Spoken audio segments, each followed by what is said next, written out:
You're listening to the We Are Libertarians podcast network. Find all of our shows at wearelibertarians.com.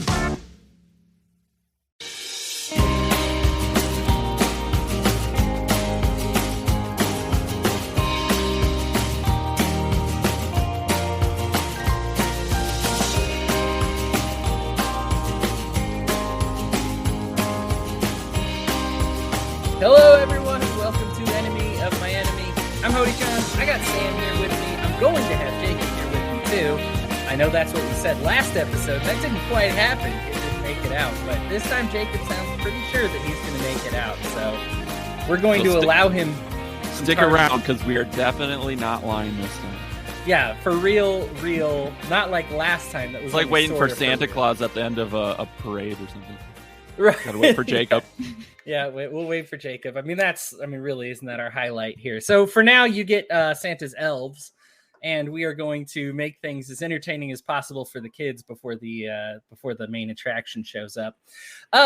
We've talked about this before. Those of you who have followed this show for a while now, you'll be familiar with the Piece of My Mind segment. It used to be a part of every episode because this used to be a 2-hour-long show. And by popular demand, we trimmed it down to 1 hour. But I really miss the Piece of My Mind segment because now all we have time for is basically one hot topic a week. And I don't always like hot topics. Sometimes whatever's on people's minds is something you can learn a lot from. So I decided that we would do just an extended Piece of Our Mind episode today. So who knows what it's going to cover? It's going to cover all kinds of stuff. And if you are listening to this live, you may feel free to comment because we will take some comments and questions and probably debate about those as well. So feel free to pitch in if you're listening. Welcome. If you're listening pre-recorded, you count as participating in spirit. So just try to beam any questions from the future into the past, and I hope that I will get to them. So for now, Piece of My Mind stuff. Sam, what do you got on your brain, man? Give us a piece of your mind. Well, I was gonna actually hoping to discuss this with Jacob. I don't know if you had a piece of your mind first. I can start. Right. I just feel like I talk too much, so I was like, all right, but yeah, I'll start. So something interesting that I was looking into. I probably heard this like a year ago, and I didn't look into it, and I decided to look into it again. There's several, but there's psychological studies that show basically 90% of libertarians all have like 1 or 2 personality types. And I was like, wow, really? Like, and the idea among many of these is that we are genetically like, it's there with a lot of like Sam Cedar, like there's no such thing as free will, like you are born, you will do whatever you will do, fatalist kind of philosophers. I don't necessarily believe that because I also don't believe our personality is in our genetics. I have 2 brothers and I don't have their personality type. But then again, I am, I will fully admit I am the INTJ libertarian personality type. And there's no denying that there's absolutely a connection. I mean, any study you look now, some will say as high as like 90%. I think if you extend it to 3 personality types, you get all the way up to like 99%. But it's definitely, there's 3 personality types that are definitely a limited scope of personality types that seem to make you more predisposed to being libertarian. So now I look at this and I don't feel predisposed at all, because the thing is even as I look at that, and while 99% of libertarians come from these categories, still like only 45% of like INTJ people are actually libertarians. Now that a lot of that has to do with just libertarians being outnumbered in general, right? We are. That's a fact of the universe we kind of have to come to grips with. But, I know people that do break the mold, that are in that 1% of people that kind of aren't, predisposed to it, genetically predisposed to it. Now, again, I don't believe that this is an elimination of free will. I would love to have a free will episode sometime, because I definitely strongly believe in will after doing like all the research and going down all the rabbit holes. As long as we're predestined to do it. Right. Yeah. And I'm predestined to believe in free will. There's nothing I can do to change it. Right. There's no part of it. I am who I am, and it's never going to change. But I think there is something that comes comes to grips with, I got to come to grips with saying, am I just a libertarian because my personality forces me to? Or is there an element of me that says I would be able to choose between these two things, and I elected to choose liberty as opposed to something else? And like I said, since only 45% people of this, ish, again, these are rough studies, we can't know exactly, but if only 45% of the people with this personality type are libertarians, then you know what? That's still a choice that 55% of the people aren't really making, to kind of go down the liberty spectrum. I feel like that's a choice. Now, what I do get from these studies that I do find helpful isn't so much the fatalism of it, but it's the idea that there are some ways that liberty reaches people that are effective of a certain personality type, and then certain ways that libertarians do outreach that is not effective. Because I believe that anybody of any personality type can be a libertarian. I don't think it's impossible for you to understand the concept of liberty. I just think sometimes the way libertarians go about it isn't always the most positive, and it isn't always the most helpful, because we try to do it. Now, this is really obvious. Here's a great side example. If you've ever seen like a corporation pretend to embrace like trans rights or like gay rights, and then like it's really condescending because they don't do like as good a job. Great example is like comic books. Like they'll be like, well, let's have a gay superhero, but like really do a half-baked crappy job with it, and we just did it because they were gay. I'm not mad that you had a gay superhero. I'm mad that you did it poorly, right? Their only personality type is they're gay. Good job. Right? You added nothing to Superman, but you made Superman gay just because you can. Like, I hope you feel good about yourselves. It's not very high quality, right? Like, and I think that that's the issue, is libertarians would be like, sure, I can reach people that are that rely more on feeling than reason. Of course, let's just appeal to their feelers, and we do it in this really condescending way that doesn't really latch onto them. And it makes sense because we're not that personality type. Like, we're not, we don't understand from a personality perspective the kind of arguments that make sense to them. But we do have examples of people that do it well. Even if they aren't recruiting for something necessarily specific as libertarianism, sometimes they're just recruiting for something else.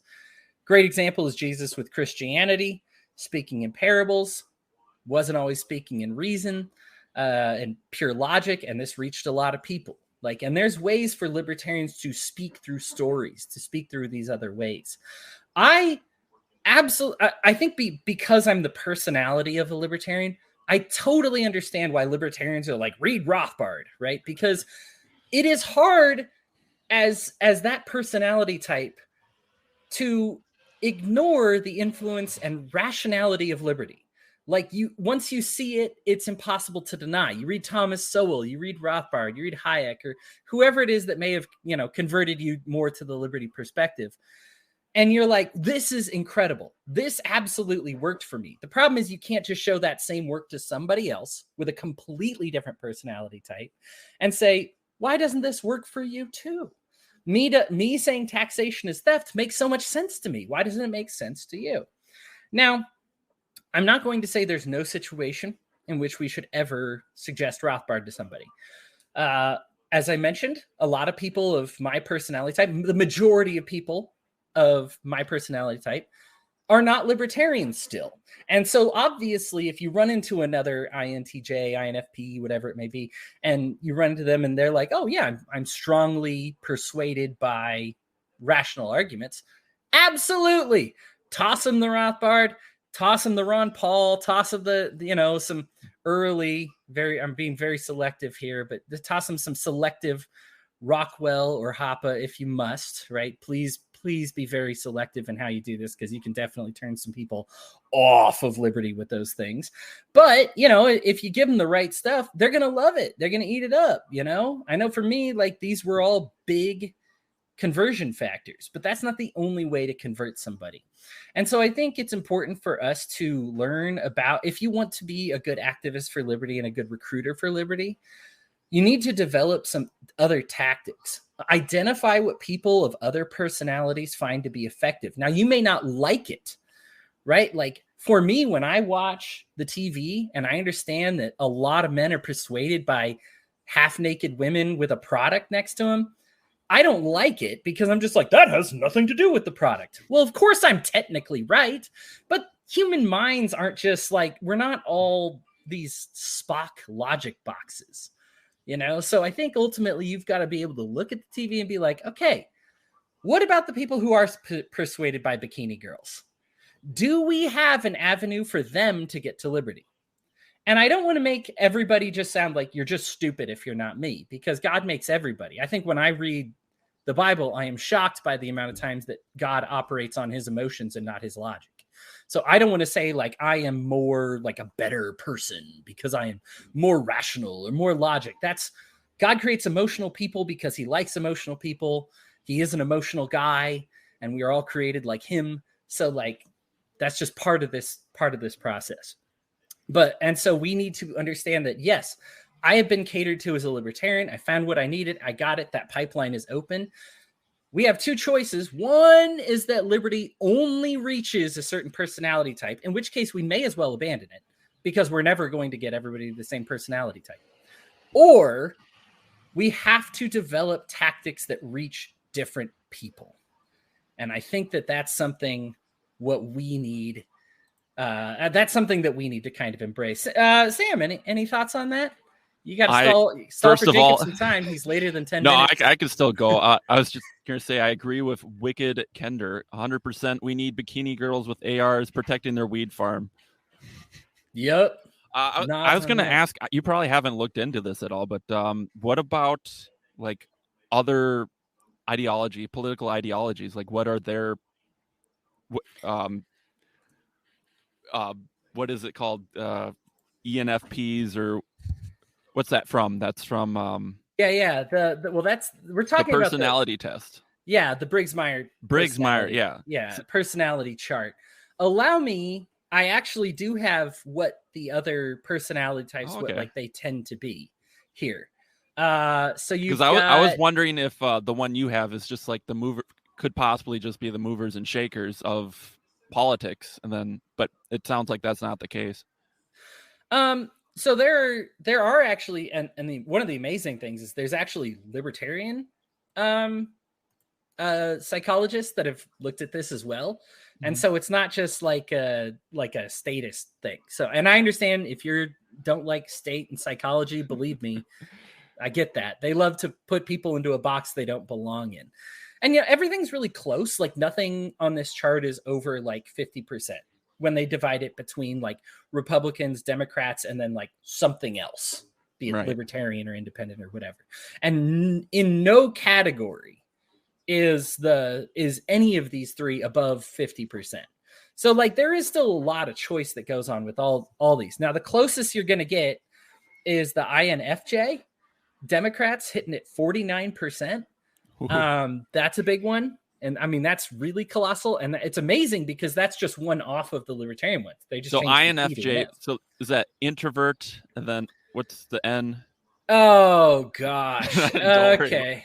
Yeah. No. So you got what? Sensing. Hang on. I think the I stands for, if I remember right, I'm ENFP. I'm not sure though. But yeah, so it's like introvert, narcissistic, type. And then okay, let me get this. I can do this. It's you are right. It's extrovert. I'm just going to keep asking questions. That's how you're okay. It's extrovert, introvert, and then you got it's sensing and intuition with the S and N. All right. And then you got thinking, feeling, and then you got judging and perceiving. Okay. So now. So are they high on the feeling part? So yeah, like it's amazing that the highest libertarian category is actually like only 1 or 2 off of the highest Democrat category, which is INFJ, and libertarians are INTJ. So it's not a big change for most, libertarians to reach out to Democrats. You just got to give up on something that's pretty critical to all of us, feeling instead of thinking, and it's a tough one. It's a tough one. I understand. Now, listen, I don't want this whole thing to be like, I don't believe in those personality traits. And that's fine too. Like, I think even psychologists would say like they're a useful tool without being something like a box that you should feel placed in. Yeah, it's not a box, but it is a quiz, and everyone's going to quiz a little bit different. And there's definitely groups of people that quiz different. Whether everything about it holds true in the absolute is probably not true, but I mean if you read them, they're all like generalizations, and most people they hit pretty close to home if they read them. So yeah, and I think I've read all of them just to be like, well, I've taken that test like probably 5 times. Yeah, you know, I always there's a couple that like I know some letters that won't change. I will always be introverted instead of extroverted, like no matter what I do. There are some like that change a little bit. You know, I think libertarians have a tough time not being the N, because that's like imagining what could be, as opposed to like seeing the way things are and trying to fix the way things are. And so it's a tough one for us to kind of break with the N and S part of it. So N stands for? That is intuition. I know it starts with an I. That's not very cool of them, but that's what they did. Intuition versus sensing. Now, what's funny is I hear those words and they both kind of sound somewhat similar to me. Like I sense something, my intuition tells me something, but the way that the personality breaks down is the intuition is kind of dealing with like the way things could be, and the sensing is kind of dealing with the way things are. Anyway, Republicans, their highest category is the ESTJ. And once again, not too far away from the Libertarians. Like, you know, they got a 46% chance there. And all they do is they flip the E and the I, right? So you got to be an extrovert a little bit. And we do have some libertarian extroverts, so that's a good thing. And then, you know, I'm an extrovert, yeah. I don't think it'll surprise anybody that, especially being hardcore traditionalists and very, you know, conservative, that they would be more down to earth as opposed to imagining the possibilities of what could be along with us. So, and it's not that you can change somebody's personality, right? So this is why it's important when you do witness to like Republicans be like, your traditions don't matter. Who cares about? Well, right off the bat, you've lost them because that's part of their personality type, right? Like you've automatically ended the conversation with them. I'm not saying there's never a time to use that line, but don't use it with a Republican, right? Like there's a correct type of personality trait to use that for, and we got to customize kind of a different way. Now, I'm not saying there's one kind of way to convert people. I strongly reject that. I think if there's 16 different personality types, then there's 16 different ways that we should bring up, you know, of the different way things can be, you know, and for everybody, it's going to be a little bit different, you know, and a lot of libertarians right now, for me personally, I'm just saying that I believe that libertarianism is not, if you're not this personality, you can't believe it. It's just that those are the types of people that libertarians have chosen to connect with. That's what we've had our most success with. But I believe we can be successful in other ways. Go ahead, Sam. I mean, if you think about it, the strict libertarian Rothbardian belief hasn't been around all that long. So it's going to start with like these super intellectuals that went down this rabbit hole of I want to understand politics completely. And so that's like one type of personality. And then those people buy into it and then they're preaching it, but they're like still that one type of personality. So it's as it grows, and you kind of found this with like the Donald Rainwater campaign. I was talking to him, Indiana. Yeah, and he was. I got to talk to him at Reno. It was pretty cool. But I asked him like, he said the hardest thing was just fundraising, because he said more and more people were buying into what he was talking about. But it was just a matter of like getting the word out. So like people would come to him with like, oh, we want to put up a billboard, and he's like, well, you can, but it's kind of late now. So I think like it's part of it's just the origin where we started and where we're growing to. So we're going to be reaching wider audiences as we start hitting like influencers that are like different than us. Influencers, you know, like Maj Touré's got more of like the Black Guns Matter, the urban feel to it. So he's going to start reaching more of that group. And then there's going to be more people in that group that reach more people as well. So if you think of like where it started to where it's going, I think that's part of it, why we're hitting certain personality types. We're hitting only straight white male men a lot of the time. But I mean, it's gonna grow, it's gonna expand, and ideally, hopefully, white pill there. But yeah, I mean, I think it will. I mean, just because I'm an optimist and I believe in liberty. You know what? Forget even being an optimist. I think realistically, even if it's just a world of chaos, I think eventually we're going to get it right, right? I think of it like, I always tell people like this, like it's like two titans rising up to fight each other.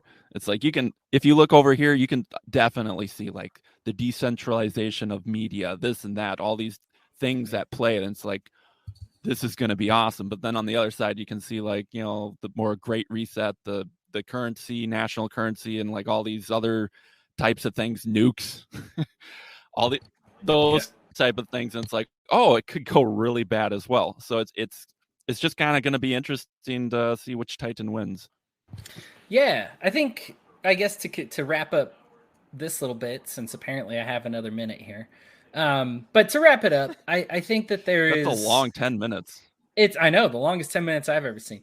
That there is like a place for, it's okay for you to have a specialization.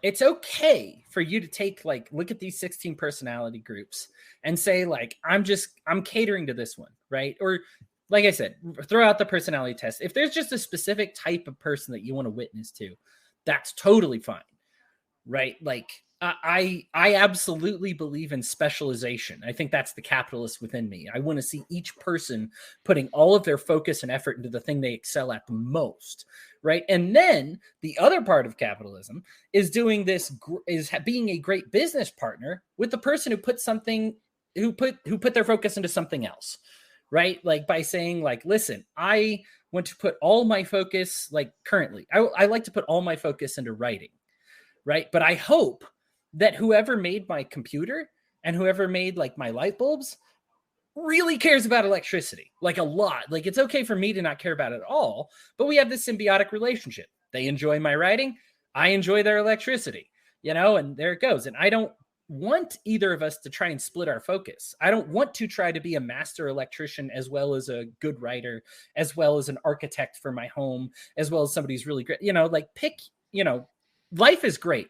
There's so many great things in life. I'm struggling with right now trying to trim my passions down to just a couple, right? Like, I think that it's like, I know that I can only do a couple things really well. And I have a lot of things that I absolutely love, but I can really only focus on a couple if I'm going to do them well. It's that whole thing, like, do one thing whole-assed as opposed to doing a lot of things half-assed. And it's like, you should have some variety just to break up the monotony. I mean, you remember the Mr. Rogers, like, I'm drawing this picture, I'm not good at it, but it's okay. It's okay to do some things you're not good at, like if they're fun, like I am so far, I'm a good video gamer since that's what I write about. I am very far from a pro gamer. I would be, if you had 64 pro gamers on a battlefield map, I'd be the first one dying and all my teammates would laugh at me. Like, it would just be like straight up, like I understand where I'm at in that world, but I still play games like that because I think they're fun, right? Like, blow off some steam. I grill even though I'm not a pit master, just because it's fun, and that's okay. I'm working. That's a passion I may ascend to. I am enjoying that enough to see what happens. But I think it's okay to just say, I'm going to focus on this. But, and then the second part of this wrap up here is, I really don't want to put the people down that are reaching people that I don't reach. And that is hard. I think libertarians want everybody to be witnessed to the same way. And we are automatically mistrustful of seeing somebody who reached liberty a different way and assuming that they're on our same side. It's a really tough thing. I see it over and over, that the people who were brought in by Ron Paul, I trust them fine, but there's a lot of libertarians that don't.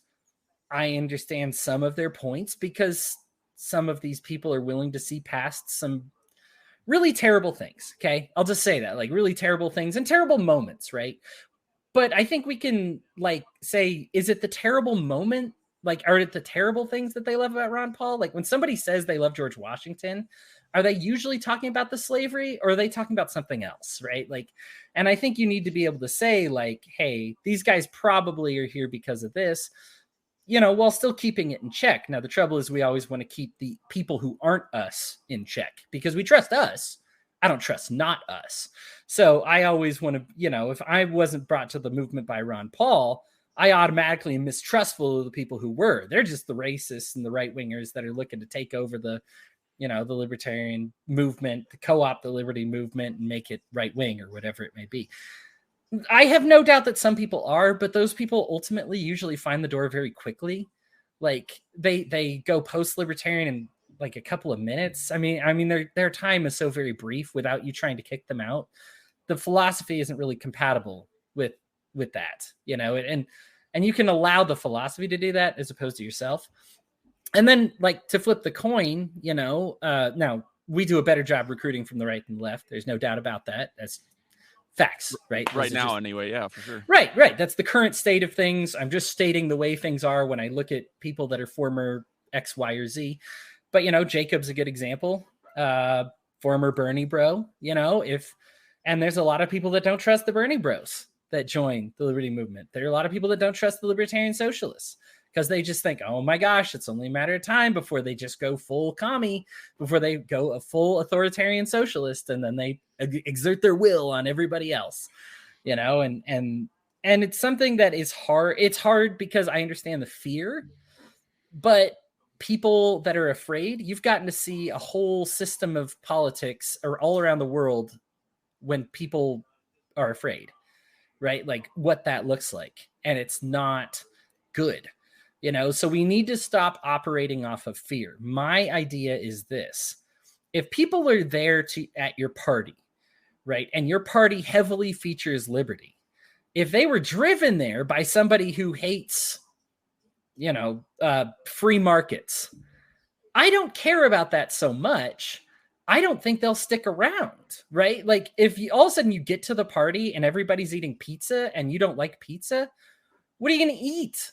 Ultimately, you're going to starve to death at the party. So you're just going to leave, right? Like there's no way you're going to make all libertarians suddenly hate the free market. You may get some, right? Because libertarians are humans and we make mistakes.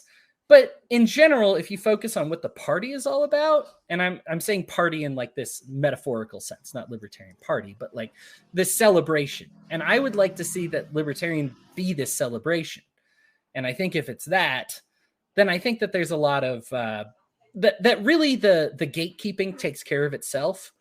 Look at how many racists have tried to join the Libertarian Party. And I think this is no coincidence. Almost every notable racist has been a part of the Libertarian Party for like a minute. And why? Because they hear this like liberty thing and they're like, oh, maybe I can insert my collectivist, whatever philosophy is. They don't last. They're not going to last because the focus of this party is, or of this celebration, is on inclusiveness and diversity and how that's our strength and the greatness that every culture adds. And so when you spend your time hating cultures, you're gonna show up to the Libertarian Party being like, maybe I can corrupt it. And then you're gonna be like, oh, this isn't gonna work. I'm out of here, right? And so like for me, I'm not at all worried when the racists join the Libertarian Party because they don't last. They never do. They've tried before. They make it a couple years at best. And then they almost always, there's some crying, pissant on TV for like CNN to huck eggs at, like just a couple years later, just being like, I can't believe I was with those nasty libertarians. They said the worst things about me just because I'm trying to be an ethno-nationalist. Your tears are delicious. You're gone. Goodbye. I don't miss you. And you ultimately escort yourself out of the party. Because, and I think it's easier to focus. I'd rather focus on the party than the door to the party, if that makes sense. I just think there's a lot of ways to bamboozle a doorkeeper. There's not a lot of ways to bamboozle the party. Have your pizza, have your celebration, and I feel like we should really let that carry us. What say you, Sam? I agree with a lot of that. You want to hear my topic? Yeah, I guess we're going to do it without Jacob, and he's just going to have to catch up. But yeah, let's do it. That's totally fine.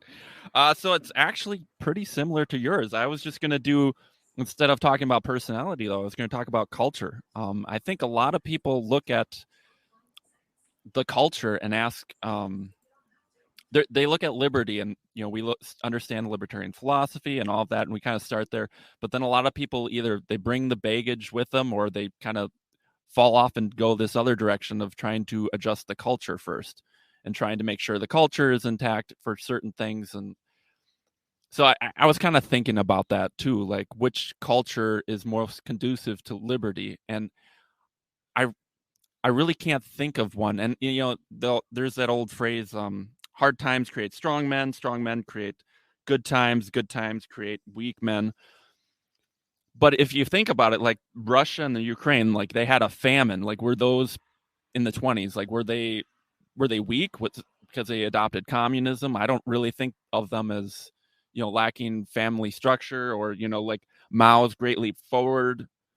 Compare that in the 60s to Silicon Valley. It's like, which one of these would you have considered like the strong men, the more family values and all of that? And I would have picked, the Chinese have the strongest family values, typically. So it's kind of, and this is kind of why I wanted Jacob on there, because I wanted to argue with him a little bit and see, because I don't really have a strong stance on this. I can understand how certain cultures are going to be, like if you had a culture that was libertarian with like conservative values versus another culture that was, had more leftist values, like which one of these would be able, if they were suddenly libertarian, which one of these would be able to hold it the longest? And the answer is, I don't know. And I don't think there really is any evidence or any way of knowing. Like, I mean, you got Thaddeus Russell. He has very strong libertarian values. He attracts certain people. He works with certain people. And then you got, people who have more conservative values, who are also libertarian. So I think like, and if you think of like America when it was founded, one of the reasons why we achieved so much liberty at that time is because we just had so many people who were like, I want to be free, so I'm going to move to this country. And even though, and they brought different cultures from all over the world. I mean, it was mostly Europeans, but they didn't have TV and internet back then, so there was a lot more isolation in cultures. So it's like you had like the Protestants over here, you had the Catholics over here, you had the all these different religious sects, even though they were sort of based on Christianity. They're all, they all hate each other's guts back then. Yeah. And so they just kind of decided that they valued their freedom more than they valued controlling other people. It was more important for them themselves to be free than to make other people and control other people. So I think if you could argue that culture impacts how you perceive liberty, absolutely. But if you're going to market it, if you're going to push it, you cannot push culture in that sense. You can't push certain values or you shouldn't push certain values that aren't libertarian in order to achieve liberty, is my opinion. Does that make sense? It does. I got a lot to add to this. Everybody, we got to take a brief break, and I got some news about Jacob, but you're going to have to wait till after the break to hear it. So give me just one moment. You're going to love this. Hang tight. We'll be right back. All right, everybody. Thanks so much for hanging with us through the break there. I know this is going to shock everyone, but Jacob says he can't make it. He did it again. He Jacobed us. This is going to be this is a verb now. You got Jacob, you got Daniel Threed, you got Vinograded, as they say, that he's not showing up. So, you know what? That's fine, because I think Sam opened up a great can of worms here, and I think it'll be good for us to discuss, because I would say there are different things that people mean when they say like the culture war. And I can either be really for fighting it or really against it, depending on what they're talking about. Because I think I reject wholly that and I think my Christian background influences this heavily, because even Christ is like, no, those are Muslims and they're going to be Muslims and that's okay. And those are Jews, they're going to be Jews. That's okay. Like those are Hindus, they're going to be okay too. Like there's every nation, tribe, and tongue on this earth, man. Like, and the idea isn't to homogenize them. I think it's that's something that I realized that was fascinating as I was reading the Bible this last time. I almost actually made this podcast about a religious thing, but I decided not to. Is that that there is not all of a sudden everybody speaks the same language or everybody has the same culture, the same tribe. Like, it's not like you get to heaven and be like, we were all the same person. You get to heaven and realize you were all different, and your backgrounds are still there. Your race is still present. Your language is still present. And you were made all different too, intentionally. Right. And that's okay. Like, it's not against God's will. I think one of the interesting things when you read about the Pentecost, there you go. I had trouble pulling that out for some reason, is that it didn't make everybody speak the same language. It made it so they understood each other in the language that they spoke. Right. Yep. So like, it's not that any language is superior, any race is superior. Like, there's not really any of that going around. It's the superiority is liberty. And the rest of it is just us uniting in that and in our own ways and whatever that may look like and whatever customs and practices we have, so long as they place an absolute emphasis on individualism and liberty, it's really hard to go wrong. I will say there are cultures that do not strike me as very, well, we've attributed them to culture. They are arguably not cultural, but they're tied up in there, right? What's an example? Banning homosexuals from being in your parade, right? Or banning a gay person from living next door to you, right? Is a great example. But let's turn this canon around the other way now. Genital mutilation of babies, right? Like of children. Is probably something that requires a little bit of consent, right? Like, there's some things that you can just say like, hey, maybe that's not our best bet there. All the liberty lovers there. And each of those are kind of their traditions. Yes, they are tied up in kind of a collectivist, authoritarian vibe, right? So like, unfortunately, I don't want to deliver good news or bad news. I like to be the libertarian that delivers good news. That's, the Gospels, right? They mean good news because good news is better. Ultimately, you let people make the uncomfortable decisions on their own after receiving the good news. You don't lead with the uncomfortable decisions they're going to have to make, right? Like, let's hype up the good stuff. And so I do agree we should keep liberty focused on like the positive things and the positive parts of their culture, while also recognizing there's some things that maybe aren't as great. Now, there are, I agree with you, Sam, because I just think they're so like trying to homogenize a specific libertarian culture. I think it can look a million different ways. And I think that's the strength of liberty. Go ahead. One thing I was going to add too, I didn't mention is just talk about like degeneracy. Like, that's kind of one of the things I was more so talking about. Like, I don't personally agree someone should sell themselves in the night and all of that stuff, but I don't know that type of person couldn't be in a libertarian society, or a society that allows that couldn't be a libertarian society. So I should have emphasized just more like the degeneracy. Like, everyone always uses the example of Rome, like they got really super at the very top, the strong men created, and then they had a bunch of degeneracy, and that's what collapsed everything. But then you look at all these other times in history where it's like, that's not exactly what happened. They just adopted some terrible system where they decided they wanted to control everyone else through like democracy and all these other things, and it all went down the tubes. So that makes sense. I think if it's a negative thing, we should specify degeneracy a little bit. I take issue with the word because of the history. Gen stands for genetic. So degen means they're genetically inferiors. That's where the term comes from. Sam is obviously that's totally what I meant. Yeah, Sam is obviously referring to something else. And this is kind of the more modern take on degeneracy, is like, well, and the word degeneracy means like no morals, which, obviously if you're going to recognize rights, you have to have morals. So it's not the perfect word, but yeah, history is a little rough on it, but I guess I'm just explaining for, hey, people of my personality type, who are all of a sudden hear that word and they're like, no. whatever your sexual preferences, even if it's not or even just your family, like if it's not the nuclear family, if it's more just some hodgepodge of a whole bunch of different things, or I don't even know. Like there's nothing that says we don't know that that's not going to be a good libertarian society. We can say, well, it's easier to market to this type of culture than it is to this type of culture. Yeah. That's definitely a thing. It's also easier to market to like men than it is to women so far.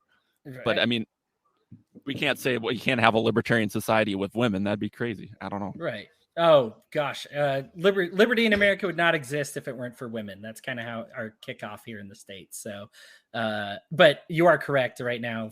Again, this is just part of our marketing. We appeal more to men than women, and that's just. There's actually one of the personality types that's like men are 3 times more likely to get. I don't want to get back into it, but I found that interesting as well. Huh.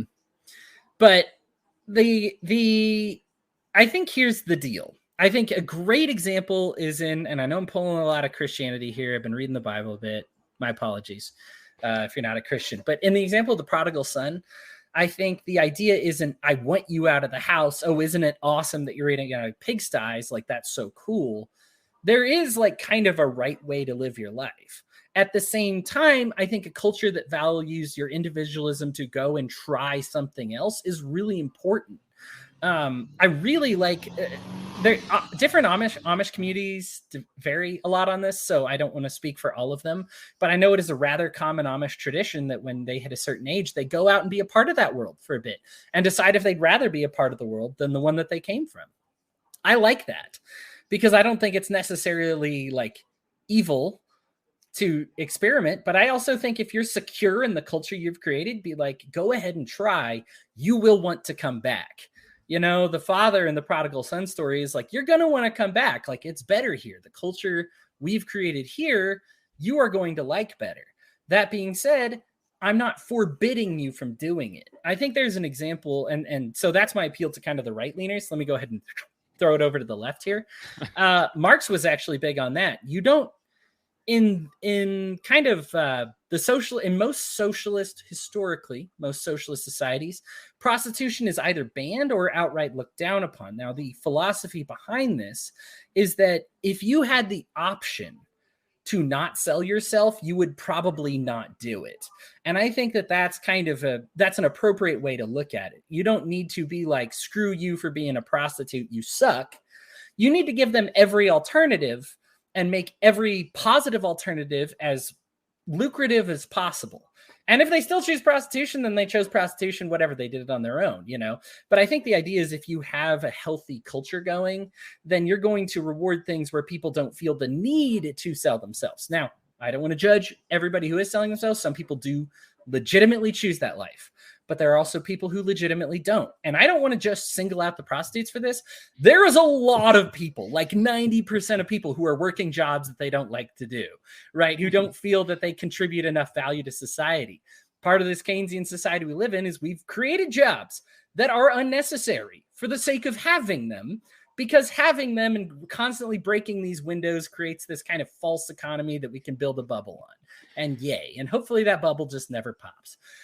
You know, so I think that I think that this goes for righties and lefties regardless, is that I think that there's a way we can encourage your individualism while also saying, like, maybe that's not going to work out well for you, but go ahead and try it if you must. You know, I think for me, this is the problem that I kind of get into with Christians and their modern relationship with the homosexual community or the trans community or any GSM community member, is instead of it being you're going to like the Christian lifestyle better, it's I'm going to whoop your ass if you don't like the Christian lifestyle better. And that's not what it's supposed to be. They're supposed to just say, I miss that, right? And how much emphasis do we focus on building up our own as opposed to making things as unpleasant as possible when somebody chooses something else? Please note the consequences in the prodigal son wasn't the father coming out and shoving the guy's head in pigsties or making him sleep on the streets. No, the father's consequence was saying, you make your own consequence, right? When you choose this other life, you know, this is going to be your life when you go out and do that. And so it's tough because Sam, you talked about this. It's just like, is there really a libertarian culture? I am with you in that probably not, but I do think there's certain practices that we can say that's not a very libertarian thing to do. We talked about fear already in this episode. I think people that live in fear, if you live in a culture of fear and you are making decisions based on your fear, you're not going to come to a nice, rational libertarian conclusion. You're going to come to a very hysterical, fearful, I do what I must to survive conclusion. And that's really not a healthy atmosphere for liberty to thrive in. Go ahead, Sam. Well, I don't know if you're in the Libertarian Party discussion group, but is my mic working? Yeah, you're good. Oh, okay. All right. So someone asked, he said there's two types of libertarians, those types driven to action by their overwhelming empathy for humanity, and those who have zero empathy and are only concerned with themselves and those like them. So it's kind of like there's the people who want to be left alone, and then there's the people who want to, just care about other people so much. So I think a lot of like the divide, sometimes some of the divide in libertarianism is just like those two things, where it's like there's these people that just completely want to be left alone. They want their values and all these other things, and then there's the people that just want libertarianism because it's best for everyone. So neither one of those perspectives, in my opinion, is wrong. It's just how you reach those conclusions, and sometimes people talk past each other when they're looking at those two different things. Yeah. I think we're also scared of saying I see a lot of this in the libertarian movement today, is that if you witness to these people, you'll drive my people away. If you witness to the gays, my Christians that I brought over are going to leave. And if you bring in the Christians, then the gays I brought over are going to leave. And I'm just kind of like, if you sold liberty to them in such a way, they may leave because you didn't actually sell them on liberty. Well, and you sold them on something else. Go ahead. And I've never been to Pork Fest, but like I've heard like you'll have like a big homeschool family that just, Christian homeschool family, and then you'll have like, more perverts. Is that a better word? And they're all just kind of getting along because they just all have the same value and liberty and respecting each other's rights and everything. I think that, and I've talked about this on the show before too, although I myself am strongly capitalist, I would even say, I don't think everybody operates the same way that I do. And so for me, it's very important that there be libsocs and ancoms in the movement, as long as they are very heavily on the libertarian and ANCAP or anarcho part of their name. As long as they keep that part, they're in good shape, that's fine. I got no issue.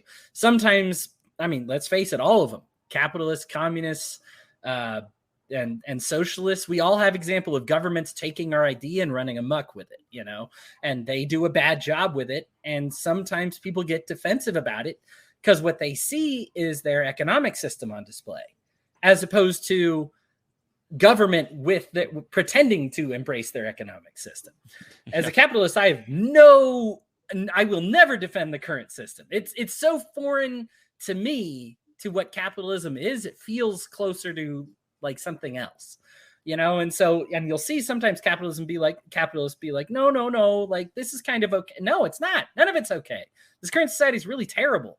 And like, it's okay for us to kind of recognize that. So that being said, like we need to I think it's important that the ANCOMs and LibSocs and ANCAPs make a strong effort to be like, there's a place for me here and there's a place for you here. I may never want to live in your system. I can pretty much guarantee I would never, ever, ever want to live in an anarcho-communist society. I've read enough about it. I know what it is. I do not like it. I would not want it. There are some people that absolutely would. Can both of those be wildly different and still represent libertarian philosophy? I think they can. Sam, you talked about it a little bit when you talked about the different religions kind of being like, hey, listen, we need to stick together, during the founding of America. So we're getting back to the original topic we were going to do, secession. Well, yeah, secession. We were going to talk secession today. Unfortunately, all my debatees kind of wanted to do something else, and I kind of fall apparently on the right on this issue, but we wanted to have a good mix. We'll get into that a little bit later. We do have a question from Cody here. Do you have any further thoughts on that subject there, Sam? No, go for it. Okay. All right. In public and on social media, biological males and trans women are allowed to be topless, but not biological females. Why does the LP not fight for equal topless rights? I'm going to go ahead and extend this question to just talking about the liberty movement in general, since I'm not part of the LP. Fight for equal topless rights when there's a big enough and easy enough battleground for it.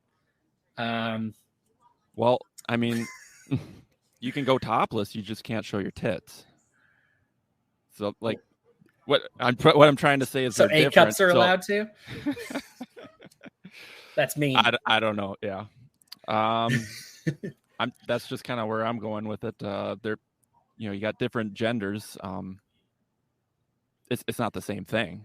Like, I think there was a comedian talking about this. Like, if you see like a boob in the bedroom, it's like, hey. And if you see a boob, like anywhere else, it's like, hey. But if you see a dick anywhere else, it's like, you're calling the cops. I mean, it's I don't know. Funny. That's my best shot at that question.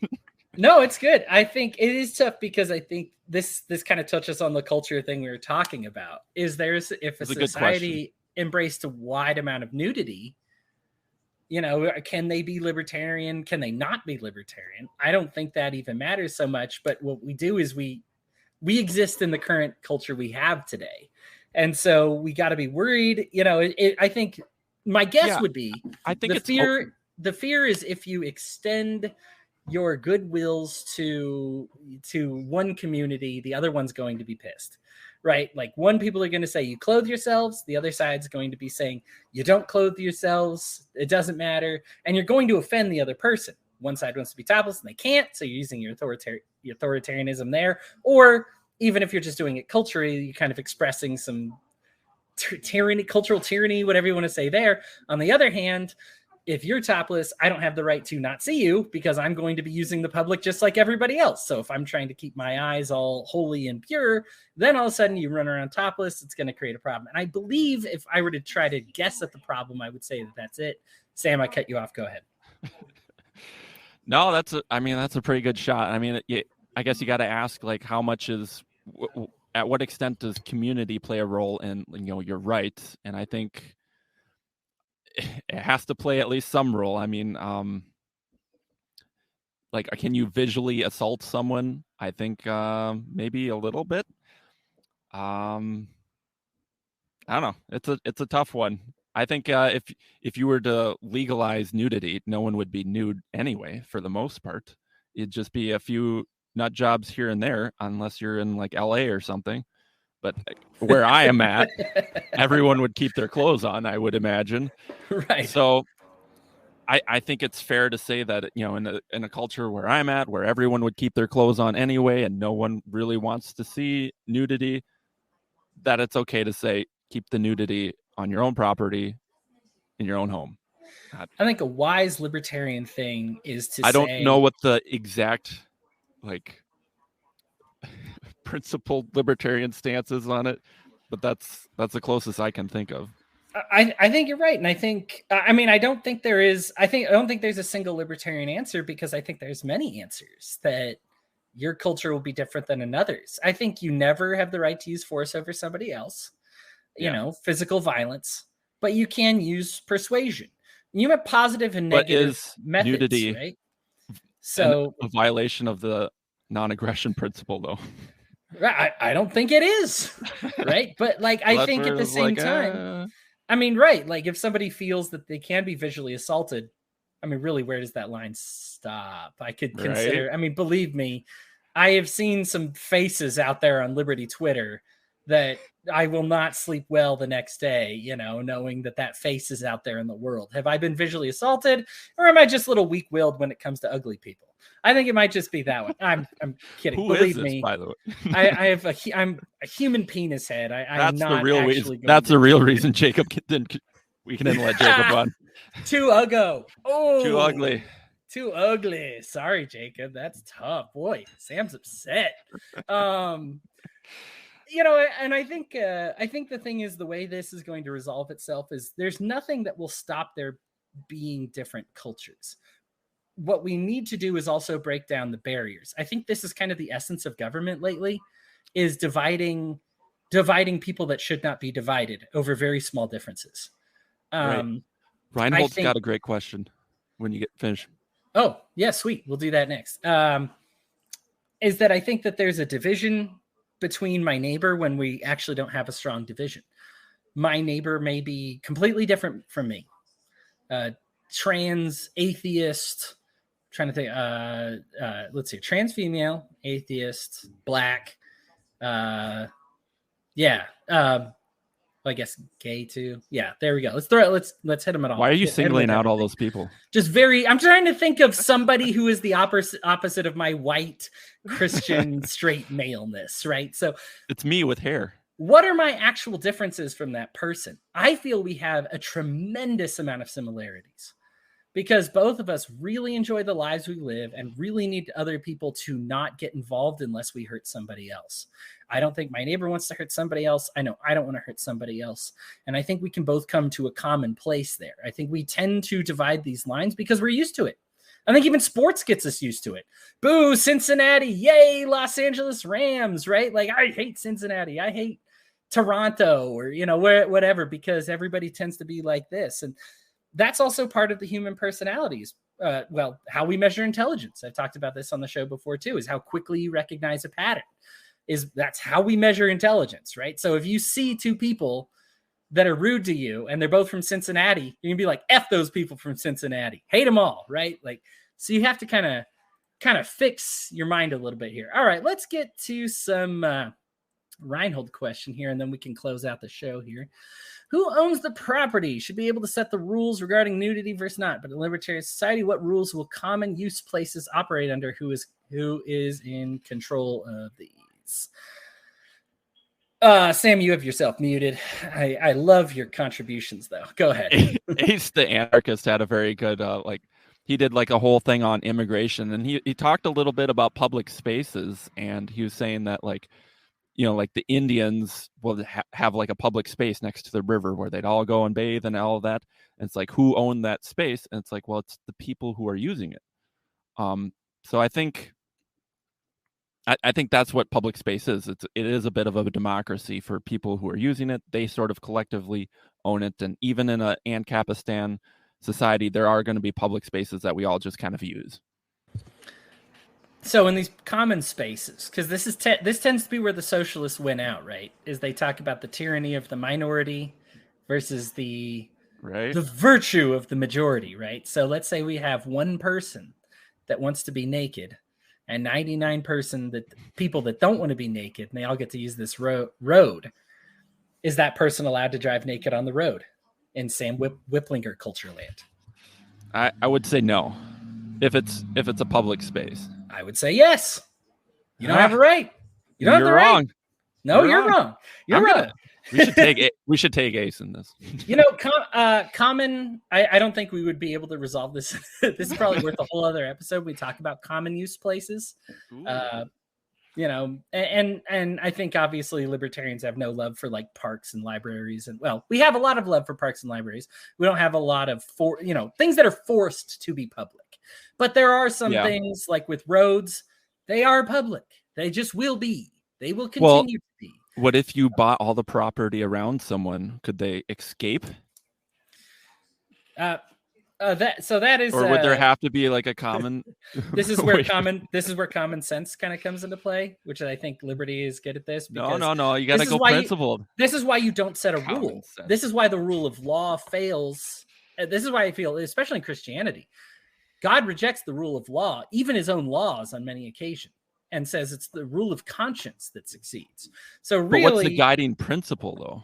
So the guiding principle is whatever the Holy Spirit tells you is the truth, as I say in my Christianity, but I believe everybody has access to this.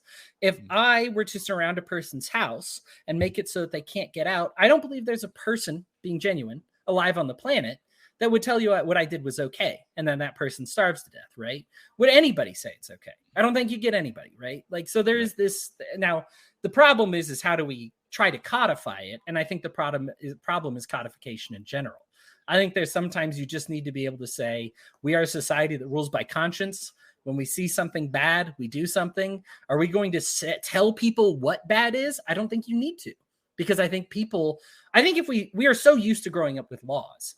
I think Sam, if we spent the same amount of time growing up in a society that was ruled by conscience, I think we would be very gifted with this. Unfortunately, I think we're in a state, because we're so used to operating with law, that it's like baby steps when we start talking about ruling with conscience. That's a very good point. Wow, yeah. I never thought of it that way. Thank you. I'm glad. I appreciate that. Well, I haven't put it into words before, but yeah. I'm not entirely sure I have either, but we will think about it. Like, okay, so let me ask you another one, Sam. 99 people say you shouldn't go over 5 miles an hour on the road. One person says they should be able to go 50 on an interstate. What's the speed limit of that road? 9 miles an hour. Dude. Oh, what, you compromising? for a public space. I don't know. Oh my goodness. If you're going with like the... You're much more socialist than I am, Sam. Like much more so. Like, I believe in the tyranny of democracy. I hate it. Like, I just, it would be interesting to flesh this out. Why? Yeah. I mean, again, it's a public space, so it's owned by more than one person. So, I mean, It'd be like, I don't know, if me and my wife both owned a house, like I couldn't just burn it down. See, I think where I get into is I think where I draw the line is I should be able to hit somebody else's car and 99 other people say no. It's less about the 99 other people that say no. It's that you're not allowed to hit somebody else's car. That's their property. You've damaged their stuff, right? You can't do that. Right. As far as, am I damaging somebody by that's what the hour?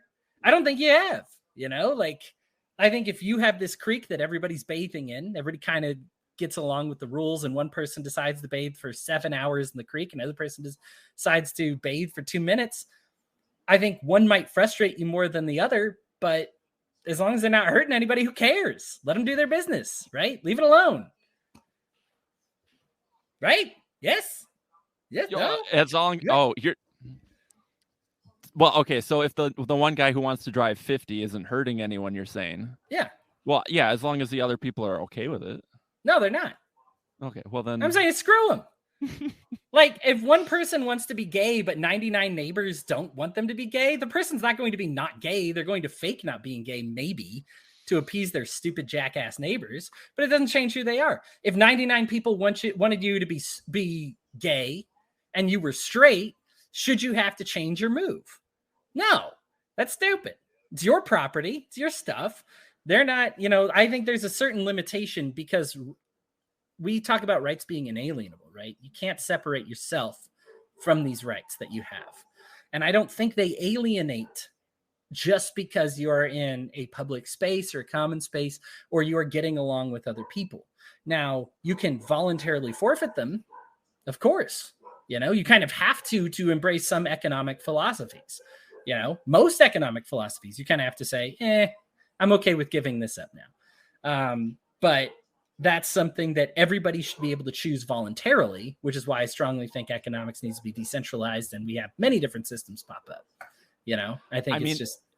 If you make the case that the person driving 50 isn't hurting anyone else, and then everyone else realizes that he's not hurting anyone, and they just don't like it, then I would say he has the right to drive 50 miles Thank you. We got a believer today. All right. Tyranny of the minority. Join me, Sam. Join me. Yes. 100%. This is the tyranny of the minority. Had to work that one out, though. Right? No, But if they did feel like he was endangering people other than himself. If they felt like, but he wasn't. If they felt like, but he wasn't. They still kind of got He's a not. bit of a say. No, see, that's the problem. A lot of people will say, Sam, that your right to defend yourself makes them in danger, right? Second Amendment and stuff, right? A lot of people would say that your right to defend yourself makes them public feel unsafe. Versus private property, or collectively owned property versus... Let's talk about it. Let's talk about collectively owned property. You're on the streets. Should you be allowed to have a weapon on you? 99 people say no. One person says yes. Where does Sam Whiplinger come down on this issue? Then you gotta... I don't know. Sam. Consult your conscience. If they feel like that's a threat, like, I don't know, like maybe you can't. Oh my gosh, Sam. Forget like what you feel. This is a great argument against collectively owned property. You're keeping it as limited as absolutely possible, and right, I'm with you there. As absolutely possible. Yeah. Like, yeah, if there's a space like that, I'd be like, no, I'm not going to be over there. I'm going to create my own space over here where we can all have guns. See, I think there's going to be a lot of, well, I mean, a lot of libertarianism kind of thinks of like, well, we're going to farmstead, we're going to have this own little plot of land and we're just going to live by ourselves and everyone's going to duplicate that. But it's like, no, there's going to be people that live in very crowded areas and stuff like that. It's like, there's going to have to be some sort of, if you're always in public spaces, there's going to have to be some collectivist rules. How is that not government? Or is this why you're a minarchist and not an anarchist? I'm an anarchist. Maybe I just got my theory wrong, but I don't know. That's the way I see it. All right. I mean, I'm changing. I'm changing. I'm now on the left. All right. Sam's lost his right-wing card. Dude's a freaking tyranny of the majority, democracy rules socialist. And I'm gonna change you. I'm gonna change you, Sam. This week. You can change me. I feel like I'm gonna be an open-minded guy. Let's do it. Yeah. We'll talk more this week. All right, everybody else, thank you so much for joining us. Sam, I appreciate you letting me harass you at the end there. I really do appreciate it. I'm the real libertarian here. I'm glad it was just us two. I feel like both those conversations, we even went overtime because both what we had to say was too interesting. So I don't miss Jacob one bit, and I hope you heard that, Jacob. All right, everybody, you enjoy the rest of your evening. I hope to see you next week and have a good one. Kisses. We'll catch you next time.